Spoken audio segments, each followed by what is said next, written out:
What's up, guys? We are back here with a different kind of bonus video here. So for anybody who doesn't know me or what I like to do or why I like this game so much, I have a series ongoing where I go through and play with every single team in the game. Every offensive playbook, every defensive playbook.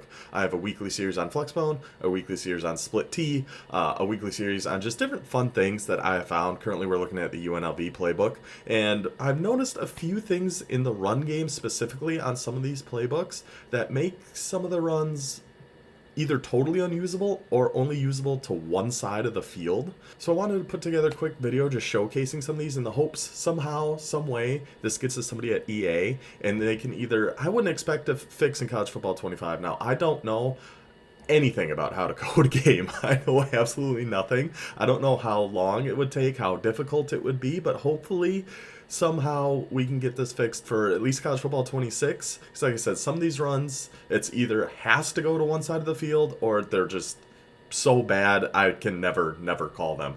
So we'll be looking at Flexbone, Split T, and Split Backs. I'm sure this issue is in other formations as well. I'm just not as familiar with those as I am with these formations, so those are the ones we're going to focus on here. And I know I've gotten comments too about missing formations, missing plays, things like that. That I'm going to leave up to you guys to leave in the comments. I don't know much about those, so I'm going to leave that up to you guys. But first, let's hop into Flexbone, and I will show you guys the first example of what I'm talking about here. So the first play we're going to be looking at here, it's in pretty much every version of Flexbone. We'll just do it from normal, but it's going to be rocket toss. So this play, we have to run to the left, and I'll show you why here. So we'll come out and rocket toss, just a random defense. Now what we're going to want to focus on, so rocket toss, that number 21, our wingback on the right, is going to come into motion on the left and catch a toss, right? So the big difference, what we want to pay attention to, is watch that 21, watch where he catches it and how far back he catches it when we run this to the left, okay? So we're going to run this to the left, and I'm just going to try to stop when we catch it. So we catch it right about here. About 5 to 6 yards back, almost behind that left tackle. We got a lot of momentum carrying us over to the sideline, so when we actually run it, we can just hold that left stick straight to the left and be able to actually get outside and make some plays happen. But now, let's come out and flip it, right? Now let's go bring this to the right. So now it's going to be 22, same play obviously, but flipped. 22, coming in motion, going to catch the toss. Let's see where he catches this and where his momentum is taking him, right? Alright, so snap it, and I'm going to try to stop again. That's about 8 yards behind the line of scrimmage, and he's more like behind the right guard. He doesn't have nearly that same momentum to try to get outside to the edge, and he's 2 to 3 yards behind where he catches it when we go to the left. So again, we'll take this to the left with 21, see where he catches it. It's going to be about 6 yards behind, and 6 yards behind the line of scrimmage and behind the left tackle. So he's got a lot more momentum going to the sideline. He's not as far back. He can get to that edge a lot quicker versus when we run this to the right. And again, I'm just going to snap this and try to run straight to the sideline. But look where he catches it. He catches it almost in the A gap, like between the center and right guard, and a good at least 8 yards behind the line of scrimmage. So this play, again, this is in this almost every variation of Flexbone, but this works the exact same way. And it's because of the logic of right-handed quarterbacks handing off to the right.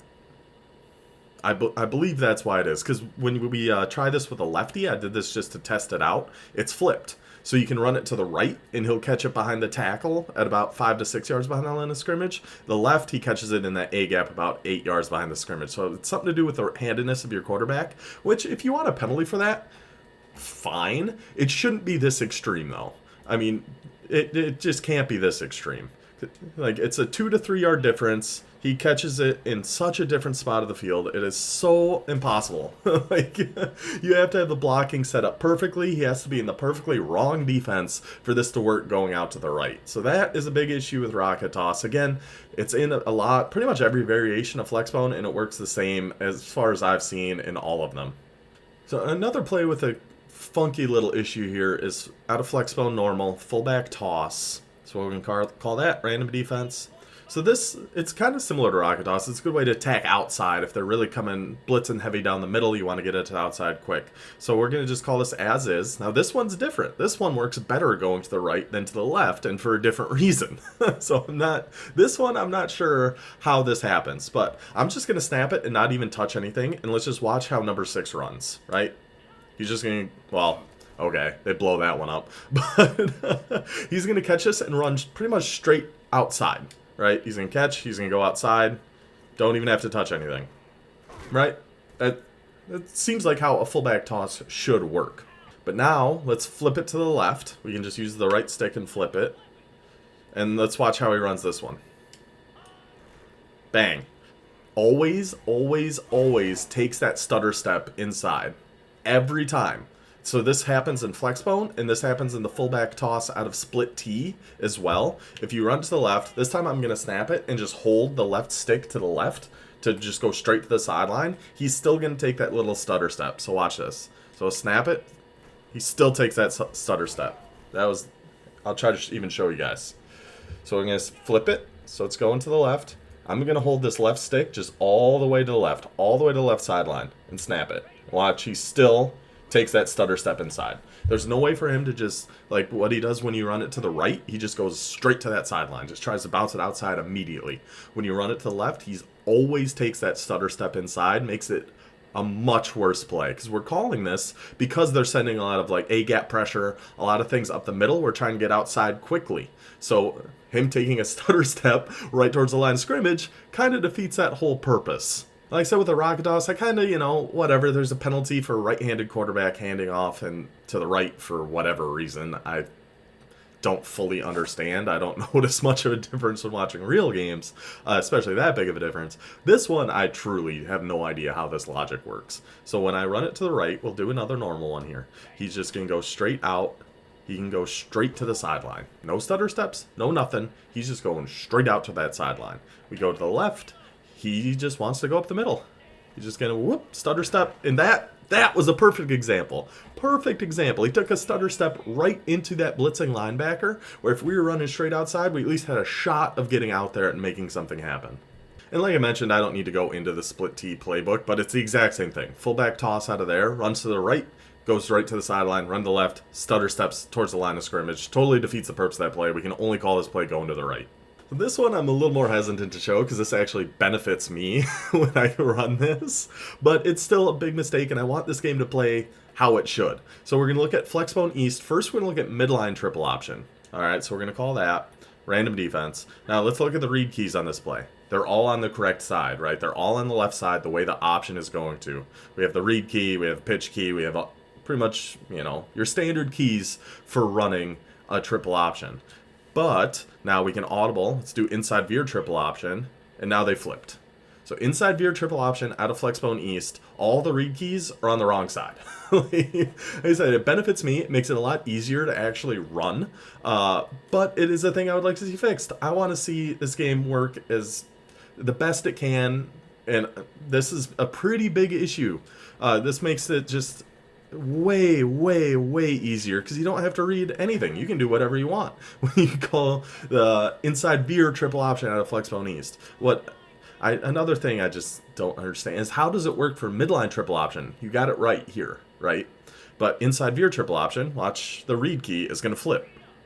So now everyone's over on the other side versus in midline they had it correct. So just a silly thing. I don't know what it is between the two that screws it all up. But it is an issue. And I'm sure there's more in Flexbone that I missed, so any other examples you guys have, please let me know. Those are just kind of the glaring ones that have stuck out to me. But now we're going to look at splitbacks from the UNLV playbook and why there's one run in each of the splitbacks formation that's just unusable. Totally, totally unusable. So UNLV splitbacks, they have pro and flex close. They have a very similar run in each. I don't think it really matters which one we call. Fullback belly's actually good, but off tackle. So it's off tackle in here, and it is sweep in the other splitbacks. But watch, so this is going to number 9, right? Off tackle, run to the right. Watch how this number 9 reacts right when we snap this ball. He takes a stutter step. He gets it. He starts 5 yards behind the line of scrimmage. He gets the ball 5 yards behind the line of scrimmage because he takes the little stutter step. He has no momentum when he's getting it. You have no chance of getting this outside. What happens a lot more often than not is that defensive end can actually come in and make this tackle, and you lose 4 or 5 yards. It is, see, Exactly. We got lucky to break that tackle. He has no momentum when he gets this because of that little like shuffle thing he does right away, and it's just you can't call this play. You can't call this play. The only run you can call out of split backs is fullback belly. That's it. And that one you can actually do left or right. It doesn't seem like a huge difference between the two. But this play, left, right, it all reacts the same. I'll even flip it to show you. It's going to be the exact same. Even with it being a run to the left with a right-handed quarterback, he's still going to do the same thing. A stutter step, gets it 5 yards behind the line of scrimmage, and we're lucky to get back. We're lucky to get back to the line of scrimmage. Like, it's bad. It is a very bad run. We just have to fix that little stutter step. Let him get it and get momentum towards that left sideline so we can try to bounce this outside.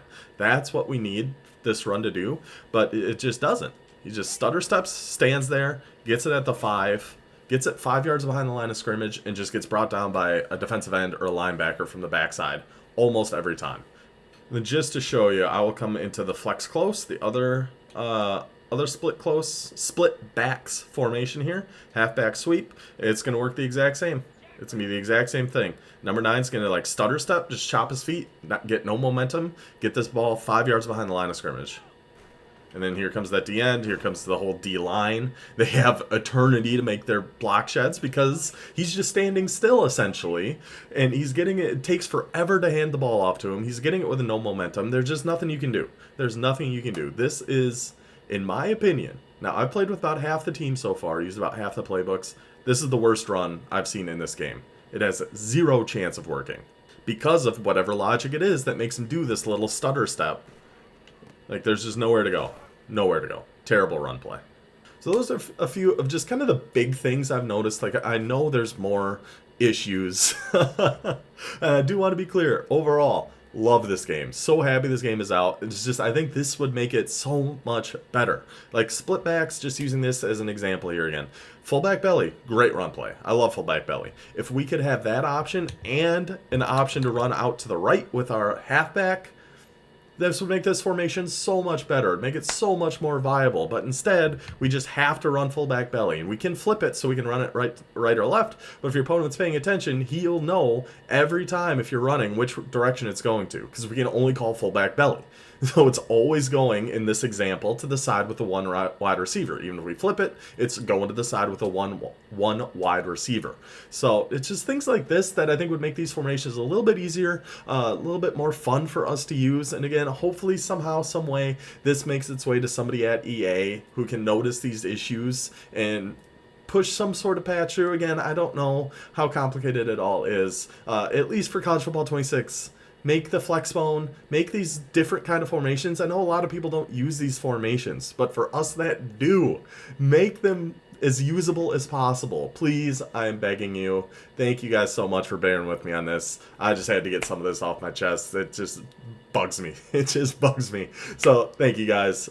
Take it easy. I'll see you next time.